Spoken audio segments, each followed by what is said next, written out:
আজকের রেসিপি টক ঝাল মিষ্টি ভরপুর একটা সুন্দর জিনিস, সেটা তোমরা দেখেই বুঝতে পারছো। আমার এই এজেড ব্লগসের ছোট্ট চ্যানেলে সকল পরিবারের সকলকে জানাই অনেক স্বাগত। আমি এই কুলগুলোকে দু তিন দিন ভালো করে শুকিয়ে নিয়েছি, দিয়ে ভালো করে এগুলোকে মুখগুলো ফাটিয়ে নিয়েছি। তোমরাও ফাটিয়ে নেবে, তাহলে কী হবে, রসটা ভালো করে ঢুকবে। আচার করার অনেক নিয়ম আছে, এই নিয়মে করলে খুব সুন্দর খেতে লাগে। এরপর আমি তৈরি করছি, ফুলগুলোকে ভিজিয়ে রেখে দিয়েছি। তার আগে আমি তৈরি করে নিচ্ছি একটা মশলা, যার মধ্যে ছিল 5 ফোড়ন, শুকনো লঙ্কা, আর দেবো একটু বিট নুন আর একটু জোয়ান। ভালো করে এটাকে আমি ভেজে নেব।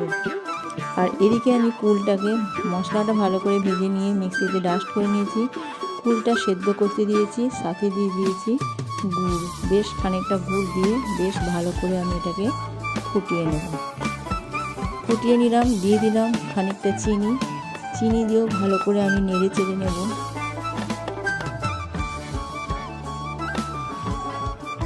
চিনি দিয়ে ভালো করে আমি নাড়াচাড়া করে নিচ্ছি।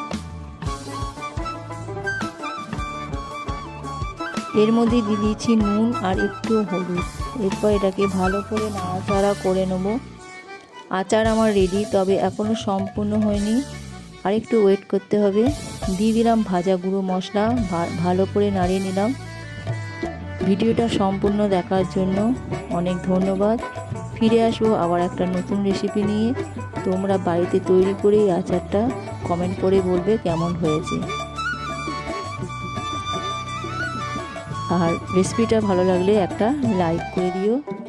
ভালো থেকো, সুস্থ থেকো।